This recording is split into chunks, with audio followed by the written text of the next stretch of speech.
นี่เป็นวัดชัยซิตี้เฮาเด้อนี่พ่อแม่พี่น้องเด้อนี่มาส้มวัดชัยซิตี้เป็นกำลังเตรียมพร้อม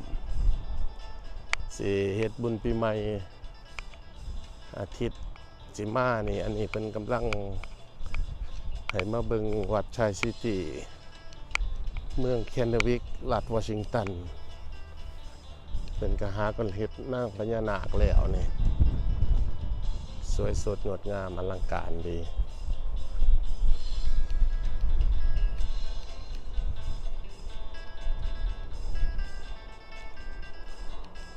โอ้งามหลายงามหลายอันนี้เป็นทางหลัง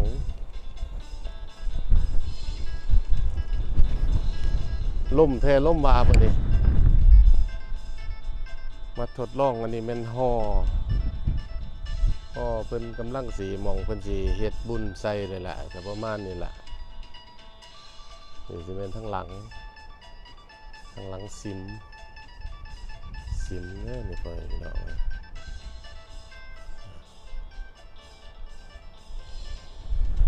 สวยสดงดงาม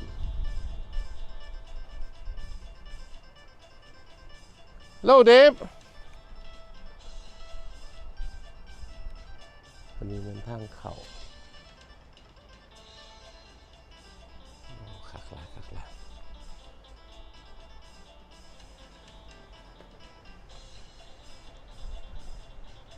ให้มาเลาะเบิ่งซิมมันพูว่ามันจะให้เปิดหรือบ่ให้เปิดได้ประตูซิมเพิ่นมีผ่าอยู่ในบ่กล้าเปิด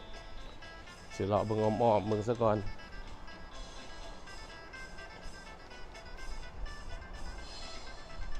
มองจอดรถก็เยอะแยะมือนี้วิกนี่แปลว่าเป็นวิกคลีนอัพเตรียมพร้อมไหมเป็นเตรียมพร้อมพ่อแม่พี่น้องกูที่ว่าใส่ศรัทธากันมาซอยกันทำความสะอาดเตรียมพร้อมวัดบ้านตัวเองเพิ่นกับพระขึ้นมาแล้วได้นี่เตรียมสิสงแล้วได้นี่นะ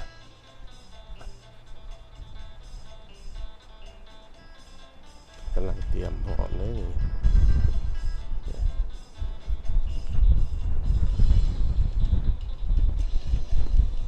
อันนี้มันจะเป็นหอพระของวัดเคนเนวิกยูไทซิตี้เมืองเคนเนวิกก็เป็นรัฐวอชิงตัน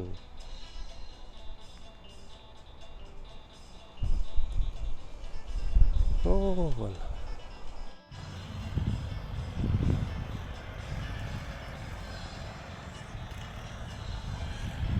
ผู้เป็นอันนั้นกันยัง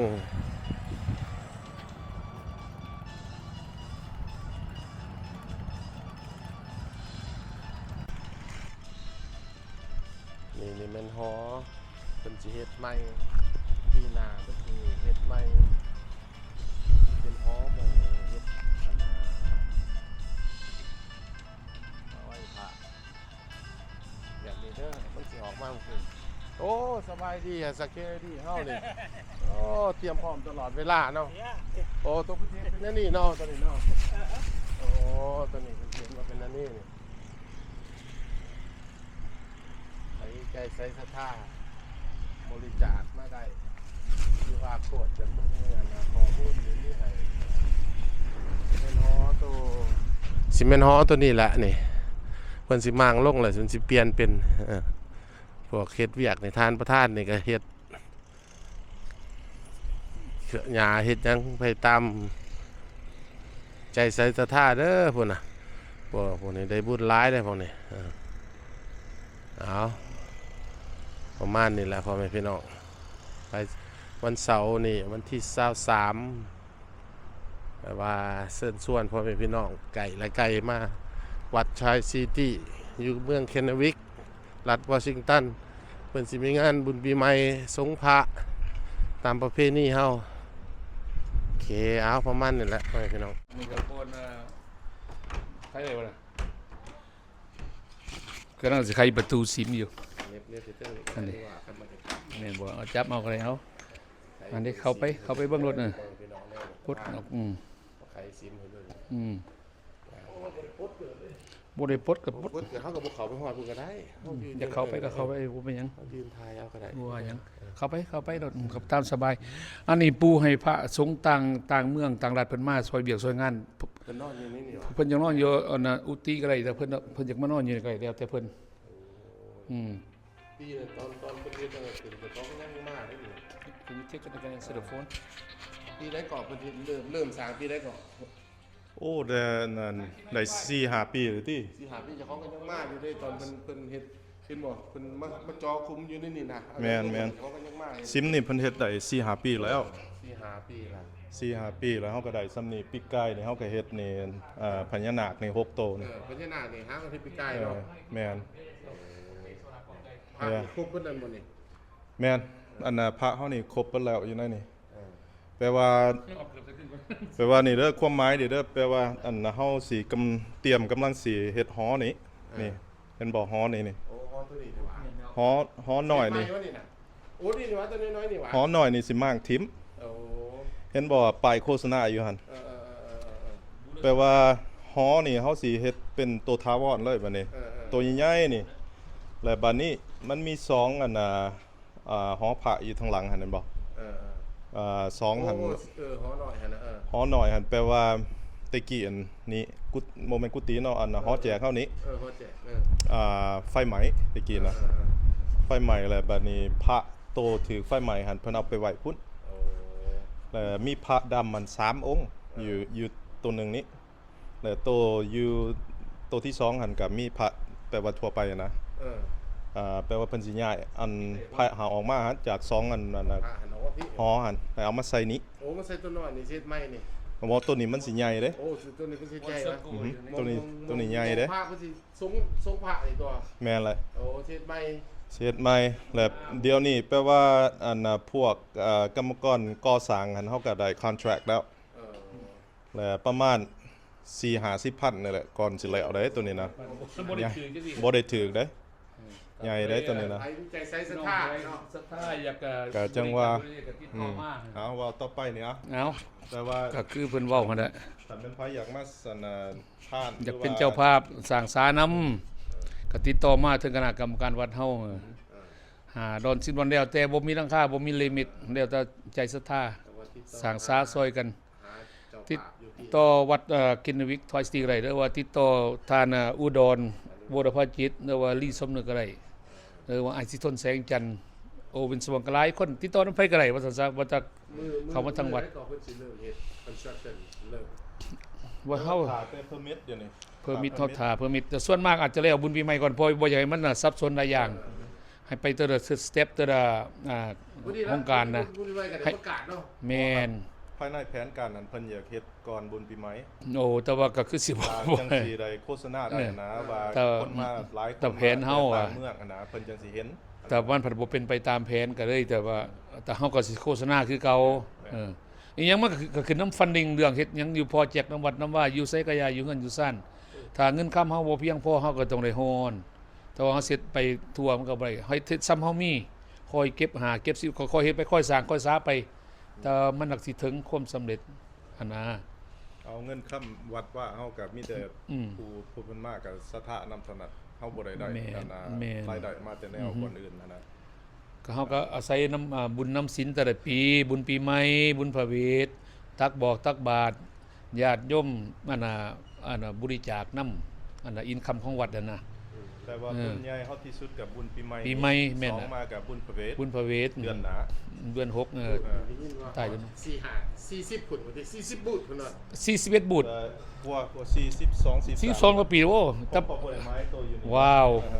แปลว่าปีนี้ จำผลเลย ปีนี้ อ้อมวัดเลย ปีนี้ผู้ใดมากอะถ้ามีรถหลายคันก็เอามาคันเดียวเด้อเพราะว่ามันสิหาบ่อนจอดมันก็สิบ่ วงจรนี่ก็สิได้อยู่ประมาณเกือบ200พุ่นแล้วนี่เนาะ ก็แม่นอยู่ไอ้โจแต่ว่าคนมันก็เสียมาหลายกว่าผู้ลางคนก็เอารถมา2คัน คนเดียวได้น่ะ โอ้บอกเพิ่นเลยอันบอนจอดรถคันคือว่าบ่อยากเอามาหลายคันนะแปลว่ามันมีบอนคอมมิวนิ ทั้ง ตี้บอนจ ทั้ง อดนี้ ทั้งหลังวัดนี่มันสิมีคนรีบ่บ่จอดเฮาย่างลูกข่อยมาหน่อยนึงก็แม่นน่ะแต่เฮาไปจอดมันเป็น public street เฮาจอดได้ roundabout นะ มันเป๊ะเบาๆมีแต่ว่า โตทางที่เขาไปแค่นี้พุ่นล่ะ ข้ามฟรีเวย์ไปนี่ ครับ รถ โอ้อยู่ฝากนั่นพุ่น ก็ย่างไกลเติมน้อยหนึงแต่ว่า ย่างแล้วแต่ต้องขี่ ต้องได้ขี่ซับเวอร์มาแม่นอ่ะแต่ว่าถ้าย างก็ค้างเลย ถ้า ไม่ว่าจะ ถ้าใหญ่บ่จอดีก็มาไว้หน่อยหนึงแต่ว่าเฮาก็สิมีพวก parking lot attendee ซอยจัดรายละเอียดทางการจอดรถจอดล่าง เพื่อให้มันจอดหลายๆคันหั่นน่ะแปลว่าเฮาก็พยายามให้ทั่วถึงกันแต่ก็ว่า we'll do our best to accommodate everybody but it's going to be a big turnout this year hopefully so hopefully but and it's gonna be big we know it's going to be a big turnout เพราะว่าไผก็เว้ามาบ่สิมาแล้วบัดอากาศมันก็งามอากาศที่สิมานี่ beautiful อีกงาม พอ ห ดี ลาย งามนะ พอดีงาม สิมานี่ 80ปลายบ่มีลม ลมกันน้อยนึงกันน้อยนึงกับบ่แห้งปานใดวะ แต่ก็หวังว่าเห็นหมู่ครูทุกคนพ่อแม่พี่น้องทุกคนเนาะมาซัพพอร์ตมามวลซืนวัดว่าเฮานำกันเบิดทุกคนสำหรับเอา โอเค ขอบใจน้ำใหม่ มาเด้อมาสวมปีใหม่กันเด้อ อย่าลืมไผเบิ่งโจโจเอาดอทราเวล channel อย่าลืมกดไลค์กดแชร์ subscribe เพิ่นเด้อ Thank you for the interview ไอ้โจโจ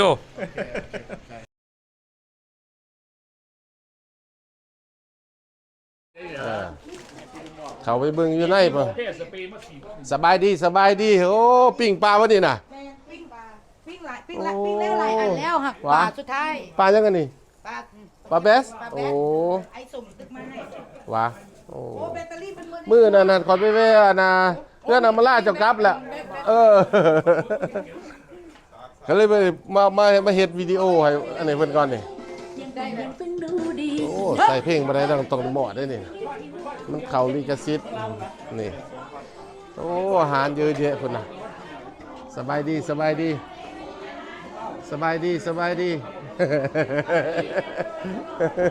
เป็นจะได้สบายดีกินหยังโอ้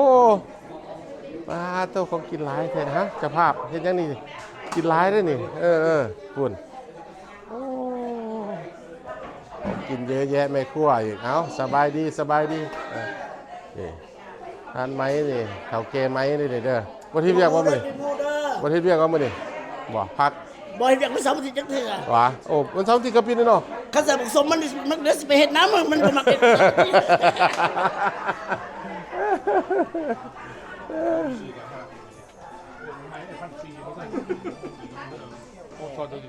อ้าวมียังอีกมียังอีกโฆษณาเลยไหมโฆษณาไหม โอ้ยังว่ามื้อนี้ก็ดีใจที่พวกใหญ่เห็น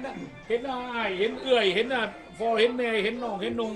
เห็นป้าเห็นลูกทุกคนหมู่คู่มาสามัคคีกัน ไปเฮ็ดหัวคนดีใจ มาคืนรับวัดโตมาคืนรับวัดจะเฮาสิเตรียมบุญปีใหม่อาทิตย์สิมานี่วัดเฮานี่นะเพราะว่าอยากทำความสะอาดในตัดต้นไม้ตัด โอ้ในเรื่องสะอาดดีขนาดล่มปานนี้ยังสะอาดดี เพราะประธานเพิ่นสั่งถ้าเป็นเบาหวานจะรับบ่ได้แล้วให้พวกน้องลงมาเรือเห็นแบบประธานเดียวเลย จะได้ตุ้ยสบายดีเป็นจะไดอยู่ดีไม่แห้งติคือหุ่นดีแท้เนี้ยนี่น่ะจอดรถเลยนี่น่ะดีเลยนี่น่ะ บ่แม่นอันนั้นเบาหวานกิน โน่น ส่วนเป็น ห่วง ต่างหากเลย รวมสามัคคีกันนะนี่ไม่ยาไม่ยิ่งจัดตอกจัดโตะ ยูทูบเบอร์ไอ้เด้